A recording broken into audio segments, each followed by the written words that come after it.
Buenos días a todas y todos. Autoridades del Gobierno de Uruguay presentes, Secretario de Presidencia de la República, gracias por estar siempre. Colegas, ministras, ministros, subsecretarios, subsecretarias, representantes de la educación, de las y los trabajadores, de las cámaras empresariales, con los cuales venimos trabajando desde hace unos meses. Latinoamérica, está acá, el Caribe, Asia, África y Europa. Bienvenidos y bienvenidas. Y quiero expresamente nombrar a cada uno de los países que tienen representación. Gracias por estar Chile, Ecuador, México, Argentina, Brasil, Paraguay, Sudáfrica, Reino Unido, Francia, Países Bajos, España, Algeria, Etiopía, Canadá, Tailandia, Corea del Sur. Que día a día estamos trabajando desde hace tantos meses. Esto es el fruto de un trabajo de hace mucho tiempo, con algunos de los que están acá presentes de hace muchos años, que venimos pensando este tipo de iniciativas y este tipo de encuentros, así que gracias por estar presente. Gracias al equipo del Ministerio y particularmente en la persona de Victoria Tavares, gracias no la veo por acá ahora, pero un gran reconocimiento del laburo que se hizo. Y bueno, este trabajo plasma en esta jornada y mañana que vamos a disfrutar, como les decía, un trabajo que viene de hace algunos meses. Bueno, gracias por estar aquí, por haber venido a Montevideo a colocar esta piedra fundamental. Decíamos con Daniel Chávez ayer, este es un camino que se inicia de trabajo, es un primer hito del punto de vista internacional. Uruguay ya había arrancado su Consejo de Industria y sus núcleos productivos, que ahora voy a hacer un poco de hincapié. Y no me quiero olvidar específicamente de Dear Donna, no la veo a Donna, pero anda por ahí. Y Verena, muchísimas gracias por estar y siempre acompañarme. La iniciativa Uruguay Sur nos convoca en un momento especial, no solo para Uruguay, sino también para la región y para el mundo.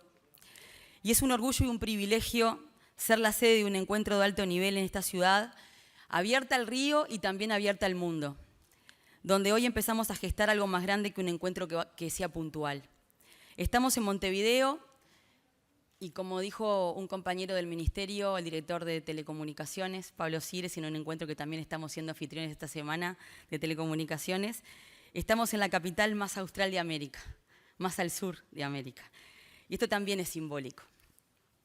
Hoy es un paso decisivo hacia lo que queremos que sea un futuro industrial compartido. Durante décadas los países del sur hemos sido parte de la historia económica global, pero rara vez protagonistas.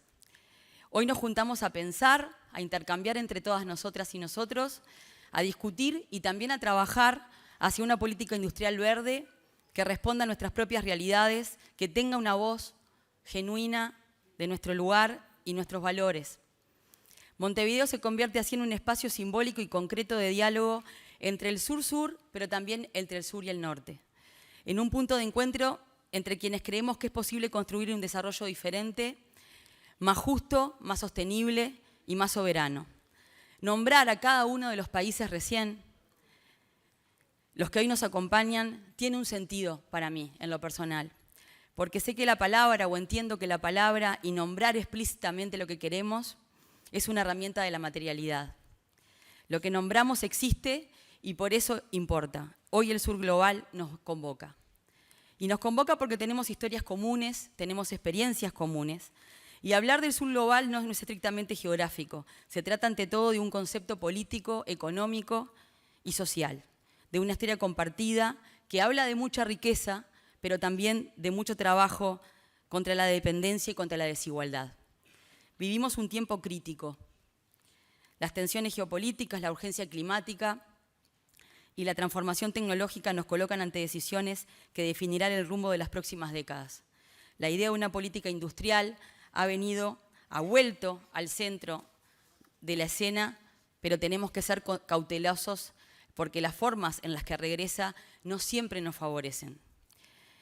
La cadena de suministro verde se reconfigura, las tecnologías limpias se concentran, las condiciones financieras a menudo reproducen viejas formas de dependencia y nos enfrentamos a un riesgo que lo tenemos claro, que la transición ecológica global no repita los mismos desequilibrios que promete corregir. Por eso este espacio es tan importante, porque aquí el sur viene a escuchar, pero también viene a hablar, y no viene solo a esperar recetas de otros lados, viene a proponer, a generar propuestas. Si no tenemos una estrategia propia, créanme que estoy convencida que estamos condenados a adaptarnos a planes de otros. Por eso insisto, abrazar esta oportunidad, construir una política industrial verde desde el sur que combina ambición con realismo, innovación con justicia, crecimiento con equidad. No es casual que los países más desarrollados hayan vuelto a planificar su industria, o lo que tienen y su realidad sea consecuencia de una industria planificada estratégicamente.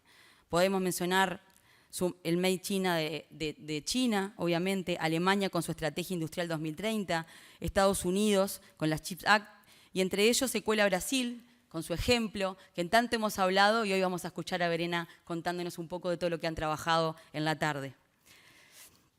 Todas estas estrategias colocan a la industria en el centro de la creación de empleo, la innovación tecnológica y la soberanía económica. En todas ellas hay un hilo conductor, la idea de que sin una industria sólida no hay desarrollo posible. Uruguay, nuestros países, los que representamos, necesitan también un plan adaptado a su escala y a su identidad. Para eso abrazamos este aporte, este encuentro, y queremos escuchar estas voces, queremos que este intercambio nos ayude a crecer. Creemos que Uruguay llega a esta instancia con credenciales sólidas y también con humildad para seguir aprendiendo de todas y todos ustedes. Hablamos de una política industrial verde porque queremos caminar la transición hacia una industria sostenible, hacia prácticas que reduzcan las emisiones de carbono, el uso de recursos no renovables y la contaminación. Recién hablábamos con el ministro de Ambiente, nos espera la COP30 y ahí también estaremos con una postura sur. Y en este momento es donde debo incorporar un elemento esencial, que también en la semana pasada que estuvimos formando parte del trabajo con la OLADE en Chile por temas de energía, pensaba en los intercambios que tuvimos, en los paneles que estuvimos escuchando. No se puede planificar una política industrial sin una política energética, ni una política energética sin saber cómo queremos crecer como país. Una está atada a la otra indisolublemente. Uruguay es un país chico, es un país pequeño, es un mercado pequeño, y eso nos condiciona muchas cosas. Pero también tiene un enorme valor, la acumulación positiva de la que tanto habla nuestro presidente Yamandu Orsi. Uruguay tiene el acumulado de la transformación de la matriz eléctrica y de telecomunicaciones, que se dio principalmente entre los años 2008 y 2017. Transformamos nuestra matriz eléctrica hasta alcanzar más del 95% de generación renovable. Y ustedes bien saben, o muchos de los que están acá, que esto es más que relevante a la hora de pensar en la industria que queremos. Demostramos que se puede crecer contemplando el ambiente y fortaleciendo la democracia. Porque este camino y este trabajo y esta política nacional llegó con un amplio consenso y un acuerdo multipartidario para que pudiera trascender gobiernos. Son políticas que se retroalimentan, se fortalecen o se debilitan según el rumbo político que las dirija. Por eso debemos convertirlas en un círculo virtuoso, donde la energía impulse la industria y la industria le dé propósito al desarrollo energético. Este es un camino doblemente complejo, lo tenemos clarísimo. Créanme que estos meses ya estamos teniendo reuniones donde esto lo vemos muy claro. Porque requiere que tenemos que combinar lo que sabemos hacer con lo que necesitamos aprender para ese salto cualitativo agregado de valor en la industria. Y hacerlo sin perder lo humano, escuchando a la gente, aprendiendo de los errores y fortaleciendo lo que hicimos bien. Y ahora queremos dar un paso más, pensar la industria del futuro sobre bases justas, sostenibles y propias. El Ministerio de Industria, Energía y Minería trabaja integrando áreas que antes estaban un poco más separadas o se pensaban un poco más separadas. Energía, industria, telecomunicaciones, innovación, equidad y descentralización. Esta articulación no es solo técnica, es política y es la que nos permite dar previsibilidad, construir confianza y pensar a mediano y largo plazo. Las alianzas que Uruguay impulsa con gobiernos, con la academia, con el sector privado, con organizaciones sindicales, con organizaciones civiles, con organismos internacionales, se basan en la idea de reciprocidad. Aprendemos de otros y de otras pero también compartimos lo que hemos hecho bien: planificación, estabilidad, innovación pública. Creemos en relaciones horizontales, en la transferencia de conocimiento, en reglas claras y en un diálogo que genere bienestar mutuo. La cooperación verdadera se construye todos los días, con análisis, con trabajo y con resultados compartidos. Y hemos asumido la tarea de articular. Hemos congregado mesas de trabajo únicas, por lo menos para esta coyuntura. Tienen sus antecedentes también. Para un diseño de una nueva política industrial al 2050. En ese espíritu avanzamos en la creación del Consejo de Industria, les comentaba recién, para la elaboración de nuestro Plan de Industria 2050, a ser presentado en el 2026 con un documento que estamos trabajando fuertemente. No surgirá de un escritorio, eso no está surgiendo de un escritorio, sino de la inteligencia colectiva de nuestro país. Vamos 3 reuniones del Consejo de Industria, la semana que viene tenemos la tercera, y tuvimos más de 25 reuniones con diferentes áreas de la industria nacional. Participan el sector público, las organizaciones sindicales, las empresas, la academia y las comunidades locales. Y se nutre de lo mejor que tenemos, la experiencia acumulada que se comparte en los núcleos productivos sectoriales. Es un plan que busca que Uruguay deje de ser mayormente un exportador de materias primas y se convierta en un creador de conocimiento, tecnología y valor agregado. Un país que produzca más, pero también mejor. Un país que genere empleo de calidad en cada parte de nuestro territorio. Lo hemos dicho, el horizonte 2050 no es una promesa lejana. Si no lo empezamos a pensar ahora, no va a pasar. Es una construcción que debemos empezar ya. Y de la que ustedes y este encuentro también van a formar parte. Porque planificar el futuro no significa esperarlo, tenemos que construirlo desde ahora, desde este presente que estamos viviendo y gestionando. El desarrollo verdadero no es una línea recta, es una conversación continua entre el presente y el futuro. Y miren que esto no es un eslogan de un discurso. Estamos a la vez gestionando temas que nos han surgido, que son complicados, que implican que la industria nacional está en momentos complicados, pero que también tenemos toda la esperanza y toda la participación que estos meses podríamos haber tenido para pensar una industria distinta. Necesitamos también democratizar muchas acciones, no solo en cuanto a qué modelo productivo queremos, sino también en cómo lo financiamos. Y también nos convoca esto el día de hoy. Uruguay tiene algunas buenas experiencias. Tenemos representantes y compañeros y compañeras de UTE, de la empresa pública eléctrica. Una de las formas de financiar los parques eólicos cuando se hicieron fue permitir cotizar en la bolsa de valores y que la ciudadanía con $100 pudiera ser parte dueña, propietaria del parque eólico. Y eso no es solo una forma de financiar, también es una forma de democratizar y de legitimar la política porque hace que la gente forme parte de ese proyecto país. Entonces tenemos buenas experiencias para poder aportar y poder generar nuevas. También tenemos experiencias con las cooperativas de vivienda, con las energías renovables, como les decía recién. Sabemos que cuando la gente puede participar, el desarrollo se vuelve más legítimo. Hoy la iniciativa Uruguay Sur nos invita a pensar juntos todas estas dimensiones a la vez. Son 2 días. Yo sé que es muy ambicioso, pero como les decía recién, es el inicio de un camino de trabajo con todas y todos ustedes. Queremos analizar y ayudar a transformar también la arquitectura financiera en el ejemplo que le acabamos de decir. No estamos diciendo con esto que estemos abandonando tantas formas de financiar que hemos utilizado y que están bien. Lo que digo es que no nos olvidemos de otras formas que son genuinas y que también fueron un éxito en Uruguay. Queremos que la transición verde sea una oportunidad real de desarrollo y no una nueva forma de dependencia. Y esa reflexión la tenemos que dar en este momento, porque no podemos reproducir viejos esquemas. El Sur defiende, queremos una transformación verde justa, basada en ciencia, en tecnología, en innovación y en cooperación. El Ministerio tiene una directora de innovación, la veo, en algún momento la voy a ver a Gabriela por ahí, que nos está acompañando todo en este proceso y lo que hace es intentar también articular la mirada del Ministerio de Industria, Energía y Minería con nuestras direcciones, con nuestras empresas públicas para conjugar lo que podamos aportar a la Secretaría de Ciencia y Tecnología e Innovación de Presidencia de la República, que se le quiso dar esta impronta política de mirar desde Presidencia y darle la importancia que tiene este tema, así que el Ministerio también tiene que estar preparado para poder aportar su óptica y su visión desde ese lugar.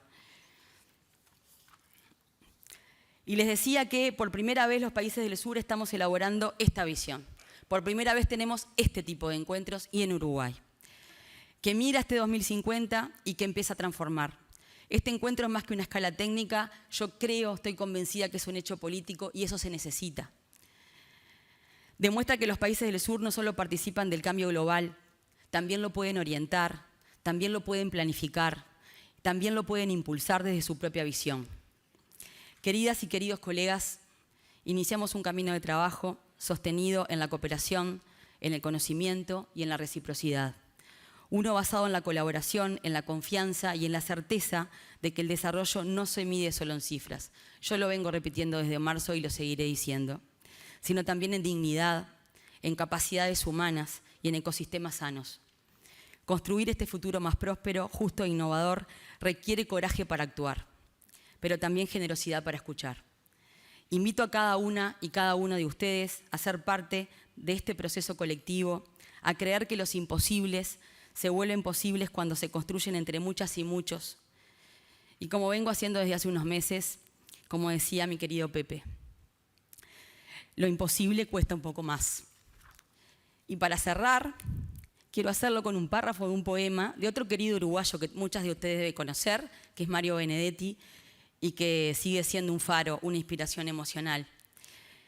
Y decía Mario, pero aquí abajo, cerca de las raíces, es donde la memoria ningún recuerdo omite. Y hay quienes se desmueren, y hay quienes se desviven, y así, entre todos, logran lo que era un imposible, que todo el mundo sepa que el sur también existe. Muchas gracias. Y es la continuidad de un proceso que empezó hace ya unos cuantos años. Nosotros, varios de los que estamos en esta sala, empezamos a hablar de política industrial cuando nadie en la academia, por lo menos a nivel latinoamericano o global, estaba hablando de política industrial. Junto con Sebastián Torre, que está acá, hace 14 años hicimos una serie de 3 encuentros muy similares a este sobre empresas públicas junto con Antel. Por eso es un placer ver aquí a Pablo Menoni, quien estuvo muy involucrado en ese proceso. Y en el marco de esa discusión sobre el sentido de las empresas públicas, le dimos mucho énfasis al debate sobre cuál era el sentido de la política industrial en los países del sur. Y esto es importante decirlo porque fue hace 14 o 15 años, ya me olvidé. Y recién en el año 2019, el Fondo Monetario Internacional publicó un artículo que seguramente muchos de ustedes ya conocen, que hablaba de la política que no podía ser nombrada, que era la política industrial. Y en los últimos 5 años, después de la publicación de ese informe, pero no a causa de ese informe, hay un montón de otras razones, ha habido como una bomba que todo el mundo está hablando hoy de política industrial. No solo a nivel de la academia, hay varios estudios que muestran cómo se ha multiplicado el número y la calidad de los artículos sobre política industrial en distintas partes del mundo en los últimos 5 años, y es una curva casi vertical, porque, como decíamos hasta hace pocos años, la política industrial era una política que no podía ser nombrada. Por eso para nosotros desde el TNI es un placer estar coorganizando esta iniciativa. El Transnational Institute tiene su sede en Ámsterdam, pero tiene sus raíces en el sur global. El instituto nuestro nació como una iniciativa de exiliados latinoamericanos, africanos y asiáticos que querían seguir resistiendo a las dictaduras en los países del sur y eligieron Ámsterdam como un lugar viable para realizar esas actividades. Nuestro primer director fue Orlando Letelier, que fue ministro de Allende asesinado con una bomba Lapa en las calles de Washington, D.C. Por lo tanto, hablar del sur global, hablar desde América Latina para nosotros es natural porque está muy en las raíces, en el ADN de nuestro instituto. Yo pensaba hacer una introducción más larga, más conceptual, pero la ministra Cardona ya me robó la gran parte de lo que yo pensaba decir. Y no, pero estuvo muy bueno porque creo que es muy importante lo que dijo la ministra, que tenemos que pensar desde el sur global. Y no es casualidad que hoy estemos hablando de política industrial y es en gran parte una respuesta a lo que está pasando en el norte. La ministra mencionó a China, mencionó a Estados Unidos, todo el mundo está enterado de lo que es la Inflation Reduction Act, cuál es la rediscusión de todo eso ahora con el gobierno de Trump. Todo el mundo en esta sala seguramente está enterado de lo que es el Pacto Verde Europeo. Y nuestra discusión sobre política industrial es en gran parte una respuesta a todo eso. Pero no podemos quedarnos simplemente en criticar todo lo que está mal, sino que tenemos que pensar en propuestas alternativas. Yo vengo del movimiento cooperativista, en primer lugar, por eso me gustó que la ministra haya mencionado las cooperativas de vivienda. Yo soy miembro de FUCBAM, pese a que vivo en el exterior, y soy también activista muy vinculado a las luchas verdes, a las luchas ambientalistas, pero cuando nosotros hablamos de lo verde, no necesariamente estamos hablando de política industrial verde en el sentido que en los países del norte mucha gente le da a este concepto. Para nosotros verde no significa colonialismo verde, no debería significar el capitalismo verde, que simplemente significa que la producción de bienes con tecnología avanzada esté concentrada en los países del norte y que los países del sur estén condenados a seguir produciendo materias primas y commodities. Para nosotros verde no puede ser algo que esté separado del desarrollo. Por eso es que a nosotros nos preocupa que muchas de las propuestas que están circulando a nivel académico o a nivel del G20 o a nivel de los BRICS incluso, hace referencia a recetas de política industrial que son muy genéricas, pero que no necesariamente, y que muchas de esas propuestas son buenas, pero no necesariamente son transferibles a las realidades específicas de los países del sur. Y eso tiene que ver también con desafíos como los del Uruguay. Gran parte de la discusión sobre política industrial está centrada en qué hacer, por ejemplo, con los minerales críticos que son necesarios indispensables para la transición energética, pero también tenemos que pensar cómo concebir a la política industrial verde en países como el nuestro que no tienen esos minerales. Por eso creo que es necesario profundizar tanto en la diversidad como en la profundidad, el alcance del debate. Para finalizar, yo quería agradecer al gobierno uruguayo, en particular a la ministra Fernanda, quien de forma muy entusiasta aceptó liderar esta iniciativa, también a la presidencia de la República, al sistema de Naciones Unidas, a UNUDI. También quería agradecer a otras organizaciones que están apoyando con recursos este proceso, como es el Global Fund for the New Economy, y aquí tenemos al vicepresidente del fondo, Pedro Rossi, a la Open Society Foundation, al proyecto Green Path del programa de investigación Horizon Europe. Y quería resaltar algo que dijo la ministra, de que esto no es una actividad aislada, sino que es el inicio de un proceso. Creo que ustedes ya vieron, o algunos se puso a pensar, por qué aparece ahí iniciativa. Lo de Uruguay Sur creo que es más claro. Y esto tiene que ver que cuando empezamos a pensar qué podría ser este proceso, tuvimos como referencia, no en cuanto a contenido, sino como a proceso, lo que fue la Bridgetown Initiative, liderada por el gobierno de Barbados, que está muy centrada en el tema de las finanzas verdes, la relación entre finanzas y clima. Nosotros queremos centrarnos en política industrial y finanzas. Creemos que es indispensable profundizar en este debate. Alguna gente que publica cosas muy interesantes sobre política industrial sigue diciendo que no hay que preocuparse por la finanza, que la plata está. A mí ese tipo de afirmaciones me preocupa mucho.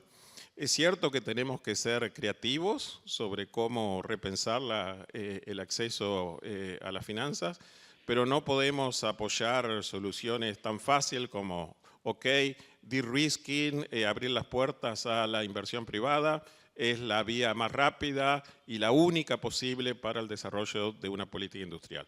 creo que tenemos que ser un poco más creativos desde el sur global sobre cómo pensar alternativas que son deseables, viables y factibles. En primer lugar, agradecer y felicitar al gobierno uruguayo por esta iniciativa, Uruguay Sur, por el contenido y por el continente, ¿no? Por el contenido de lo que vamos a conversar en estos días, pero también por la idea misma de mirar el desarrollo desde el sur en una perspectiva que creo que es muy alineada también con lo que busca y pretende la Agenda 2030. También al TNI, muchas gracias por acompañar este proceso. Nosotros desde Naciones Unidas lo acompañamos con varias agencias, liderada por supuesto por ONUDI, que es la agencia que lidera el tema de desarrollo industrial, pero también tenemos aquí la CEPAL y otras agencias que van a estar acompañando esta reflexión que empieza hoy, no empieza hoy, pero digamos se presenta hoy, pero que va a seguir más adelante. Entonces, enhorabuena, Fernanda, por este liderazgo, secretario. Es muy importante lo que están haciendo hoy. Y aprovecho, porque estamos en el aniversario de Naciones Unidas, se cumplen 80 años, para una mirada un poquito más panorámica sobre eso que mi colega empezó recién, ¿no? Toda esta discusión sobre la política industrial y sobre hacia dónde vamos en el desarrollo sostenible y cuánto nos podemos meter, etcétera. Si uno mira para atrás, ve un poco como las modas, ¿no? Hubo un momento en que la CEPAL hablaba de la industrialización sustitutiva de importaciones y que eso fue como el mantra que todo el mundo se alineó y quería hacer. Luego se llegó a la conclusión de que no funcionó. Luego entramos en una fase de glorificación del mercado y sus virtudes, que también evidentemente acabó mostrando sus costuras y que ha llevado a un equilibrio un poquito más virtuoso entre Estado y mercado, que es en el que estamos ahora, ¿no? Con diferentes perspectivas. Pero ese equilibrio no es un equilibrio natural que se muestra, digamos, espontáneamente, sino que uno, si quiere transformar la sociedad, tiene que entenderlo, tiene que analizarlo y tiene que ver cómo lo puede transformar. Y no se limita simplemente a generar los recursos para hacer política social. Creo que el Estado tiene un rol muy importante y de eso va también la Agenda 2030 en empezar a trazar una mirada más hacia adelante, ¿no?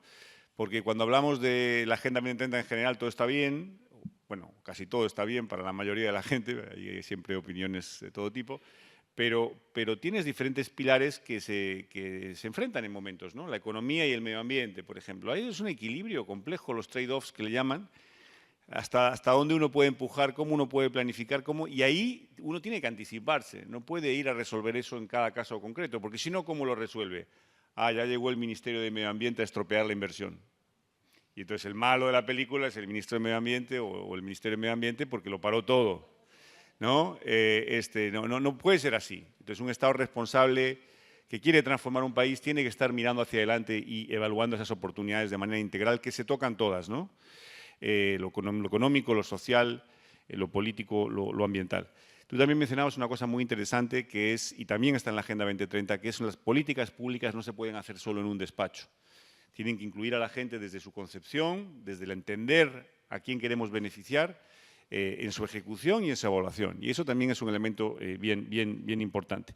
Pero aquí lo clave es ver cómo un país como Uruguay, en un contexto como el que está, puede generar un crecimiento económico que es sostenible, es decir, que protege a las generaciones futuras y que al mismo tiempo permite generar oportunidades económicas para la población y también para esa igualdad a la que estamos aspirando a través de políticas públicas que no dejen a nadie atrás.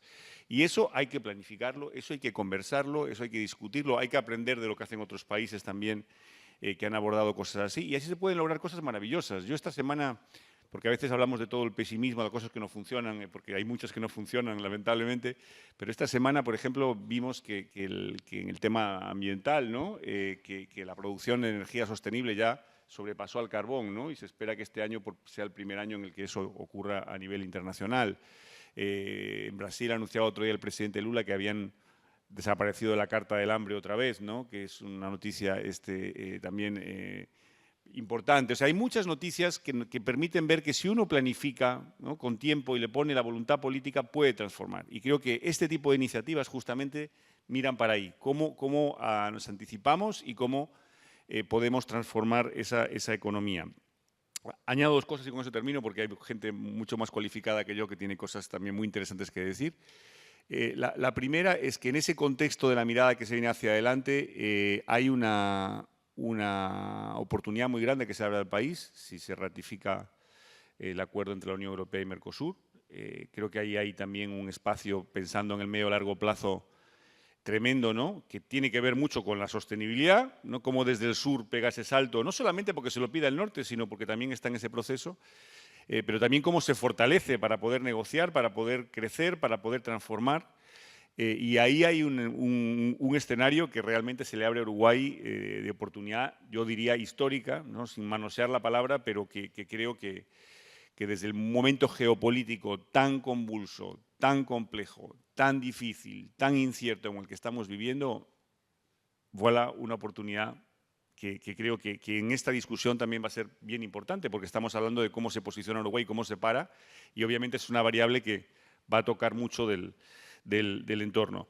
Entonces termino diciendo nada más que celebramos, apoyamos, acompañamos y estaremos, digamos, en lo que humildemente podamos para participar en esta reflexión, que creo que es un ejemplo de lo que hay que hacer desde el sur, que es no esperar, como decías tú, ¿no? Que esperar a que nos vengan algunas ideas de la industria de fuera, sino ver cómo desde nuestra economía, desde nuestro entorno, podemos generar maximizar las oportunidades que tenemos como país. Uruguay tiene muchas. Uruguay tiene grandes, tú las has mencionado algunas de ellas, ¿no? Pero, por ejemplo, en materia energética está en la punta del mundo, realmente, ¿no? En tema digital también ha dado grandes avances. La estabilidad y la reputación de Uruguay, por lo menos en la región, porque luego ya cuando es más grande a veces se pierde un poquito, ¿no? Esa especificidad de Uruguay. Pero creo que hay oportunidades que hacen pensar que tal vez, quizás, podamos ver en Uruguay el primer país desarrollado de América Latina y un referente que aprenda de la región, que construya con la región y que también, ¿por qué no?, pueda contribuir con buenas experiencias hacia el futuro. Muchas gracias. En primer lugar, quiero agradecer a la ministra Cardona y al ministro de Industria, Energía y Minería por convocarnos a parar un poco nuestras actividades habituales, que es la de generalmente gobernar es andar con un bomberito al lado, y estar corriendo atrás de los problemas todo el tiempo. Miro acá varios de los ministros están acá y saben que es así. Igual todos sabemos que el problema lo tiene el Ministerio de Ambiente. Es el culpable. Pero la verdad que pararse a reflexionar en clave de mirada de futuro, y en una clave que nos convoca a pensar la industrialización verde, los fenómenos que están asociados al desarrollo, porque crecimiento sin equidad no es lo que estamos buscando, y además en esta lógica o en este encuadre del sur global, me parece que es muy importante para pensarnos lo que estamos haciendo en el día a día, sabiendo que tenemos que tener una mirada de largo plazo. O sea que creo que eso que siempre nos está convocando el Ministerio de Industria es clave, y por supuesto también agradecer, ni que hablar, a Naciones Unidas, que nos acompaña, a ONUDI, y también, por supuesto, al Transnational Institute, que siempre está apresto a colaborar con esa idea de tener luces largas para pensar lo que hacemos. Y en este sentido, ahora cuando ustedes conversaban, a mí me surgían algunos temas, y generalmente es un lugar común en el mundo incierto que tenemos hoy, en el mundo de crisis, en un mundo que no está claro hacia dónde va a ir. Es un lugar común decir que las crisis y las incertidumbres generan oportunidades. Es un lugar común. Pero lo quería relacionar con lo siguiente. Hace cerca de 2 o 3 años conversábamos con algunos amigos que vienen trabajando y venían siguiendo de cerca lo que eran las negociaciones de más de 2 décadas entre la Unión Europea y el Mercosur, y nos decían, mirá, lo que va a terminar pasando, hace 2 o 3 años, lo que va a terminar pasando es que vamos a avanzar seguramente, y bueno, y la Unión Europea se va a poner a discutir posteriormente si logramos llegar a un grado de entendimiento, buscará algún puntito que hay que resolver y seguramente en 2 o 3 siglos aproximadamente podamos efectivamente avanzar en un acuerdo, y eso no pasó.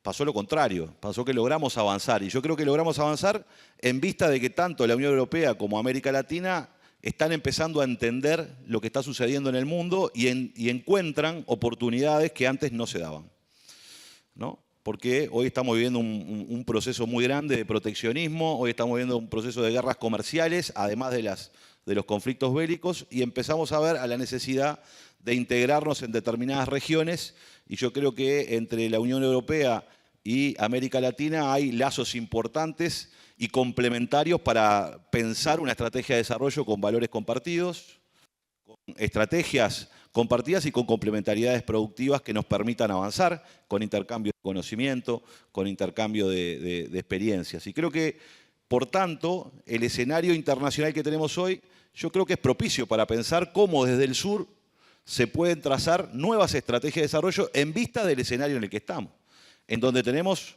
un componente, un binomio a resolver, que son las transformaciones tecnológicas disruptivas en las que estamos enfrentándonos, que generalmente este tipo de transformaciones inicialmente nos llevan a la parálisis, ¿no? ¿Qué es lo que va a pasar? Porque la IA promete niveles de productividad altísimos, promete reconvertir procesos productivos gigantescos a gran escala, a una velocidad muy difícil, y generalmente quienes toman decisiones, tanto en el sector público como en el privado, en primera instancia tienden a paralizarse frente a esa abrumadora capacidad transformadora de lo que estamos teniendo, y eso lo tenemos que lograr que tenga una convergencia con la sustentabilidad, porque si no cuidamos los recursos naturales, si no cuidamos el ambiente, si no cuidamos y tenemos una mirada responsable con eso, lamentablemente podemos tener mucho dinero, mucha capacidad tecnológica, pero estaríamos contribuyendo a tener sociedades muy desiguales y sociedades que van a ser afectadas enormemente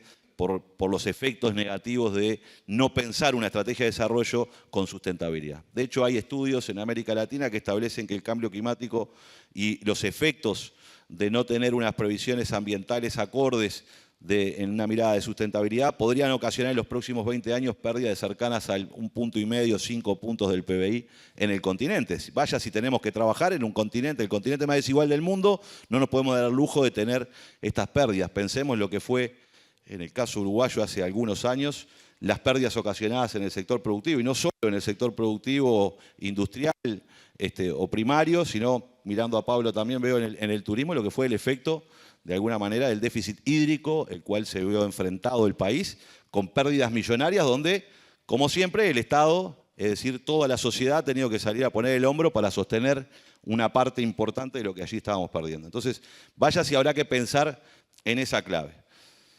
El segundo aspecto que creo es que necesito que ustedes nos respondan, porque por algo están con esta iniciativa y es importante escuchar experiencias, es esto que tú decías, ¿no? Hemos pasado por distintos momentos, ¿no? Tú le ponías el catálogo de modas, pero de alguna manera pasamos de aquel continente de sustitución de importaciones donde incluso la Universidad del Trabajo se llamaba Escuela Industrial, ¿no? Estoy viendo aquel allá, era la escuela industrial, y tú ibas a la escuela industrial, y cómo de ese proceso de enorme peso de la industria gravitando en la política pública y en la sociedad, fuimos avanzando paulatinamente a que hoy le tenemos que dar una medalla y un premio a los pocos industriales que nos quedan en Uruguay, ¿no? Que son verdaderamente, hay muchos que están acá, estoy viendo algunos, pero verdaderamente son para premiarse porque han resistido un proceso,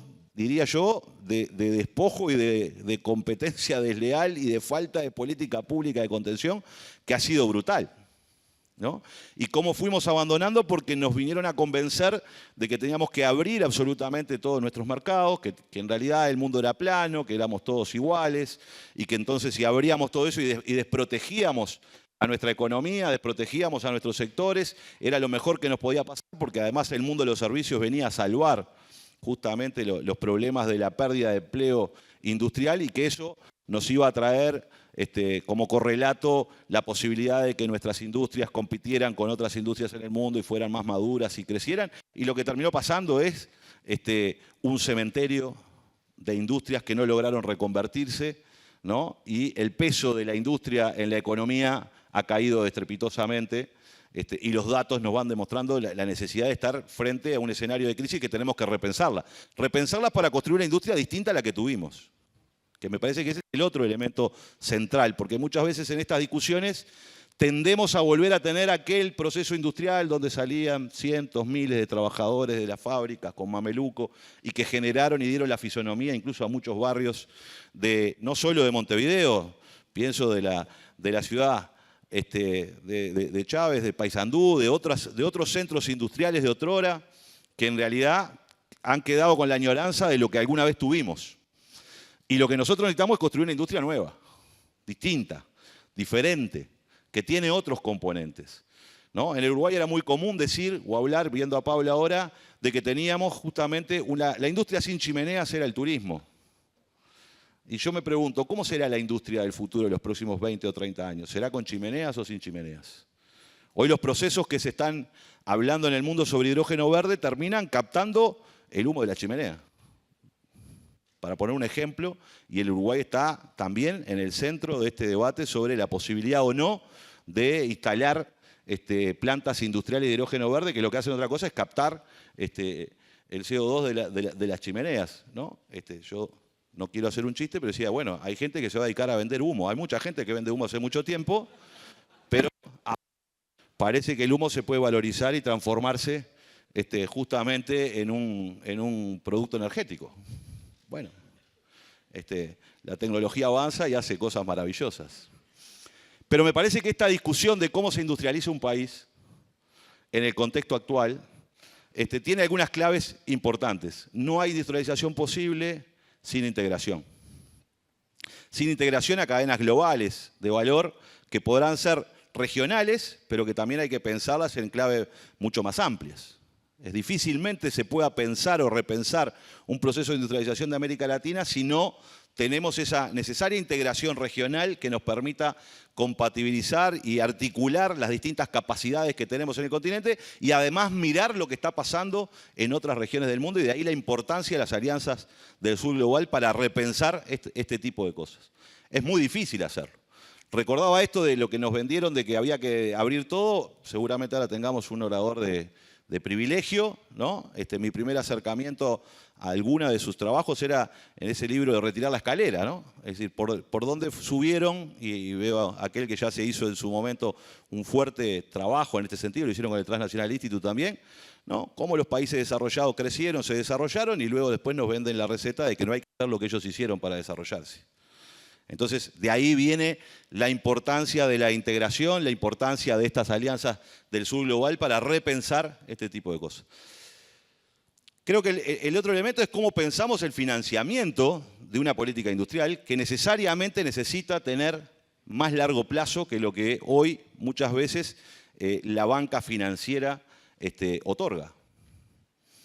Porque muchas veces estamos pensando en inversiones de riesgo, muchas veces estamos pensando en inversiones que se pueden rentabilizar a largo plazo, y más si las queremos hacer sostenibles, y más si lo queremos seguir hacia lo verde, necesariamente ahí hay una tensión entre las finanzas y cómo generamos institucionalidad y capacidades no solo locales, sino regionales de financiamiento. Bueno, ahí pienso en todo el trabajo que se está haciendo. Bueno, aquí está el presidente del Banco República, que es una de las agencias que tiene el Uruguay muy importante, pero pienso en la CAF, que está aquí muy cerca. Pienso en un conjunto de instrumentos que hay que orquestar para tratar de alguna manera de generar los recursos necesarios para que ese proceso de industrialización, que desde mi punto de vista no es otra cosa que agregarle valor a lo que hacemos, ¿no? y hacerlo mejor, en menos tiempo y de mejor calidad, ese es el proceso verdadero de industrialización. Y yo creo que ahí hay que pensar la industrialización justamente sobre la base de las capacidades que hoy tiene nuestra región. Hoy una semilla es un dispositivo tecnológico.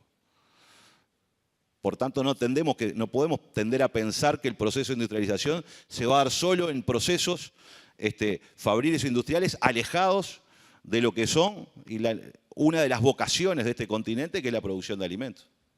Sino que seguramente las industrias del futuro sean laboratorios que estén centrados en biotecnologías, en ciencia de la vida, en un conjunto de tareas importantes que están directamente relacionadas con la naturaleza y con los procesos de producción, porque además el mundo está en crecimiento poblacional y va a requerir mucho más alimentos, y nosotros tenemos que pensar desde ese lugar. El problema es si solo nos quedamos vendiendo los commodities o si somos capaces de vender genética vegetal y animal y capacidades productivas hacia adelante. Seguramente allí haya un enorme proceso de industrialización. Ahora, ¿cómo se compatibiliza este proceso de industrialización necesario con incorporación de tecnología, con robotización, donde América Latina viene bastante atrás? No existe ningún país de América Latina que esté en el top 40 del índice global de innovación. Yo creo que este es un gran desafío que nosotros tenemos como continente. porque no habrá industrialización posible si no se incorpora y va de la mano con la innovación. Entonces creo que ahí hay un elemento central para pensar estos procesos, en donde creo que también la integración es clave. Por allí vi unas estadísticas donde en el caso solo de la robotización, y ya no yendo a la inteligencia artificial, el país que ha estado más avanzado hasta el momento es México, que tiene 32 robots cada 10.000 trabajadores, mientras que el promedio mundial es 74 cada 10.000 trabajadores, y si miramos Corea del Sur, tiene 600 cada 10.000 trabajadores en términos de automatización de procesos. Y claramente que esto genera un segundo debate, que es el de la inclusión, porque estos procesos de automatización y de inteligencia artificial generan desplazamientos. Desplazamientos de trabajo, desplazamientos de actividades, desplazamientos de capacidades que también hay que pensar desde cómo formamos los futuros recursos humanos y de qué manera los capacitamos. Es decir, yo creo que estamos en un proceso donde tenemos que reconvertir industrias, reconvertir empresas, reconvertir trabajadores, reconvertir estados.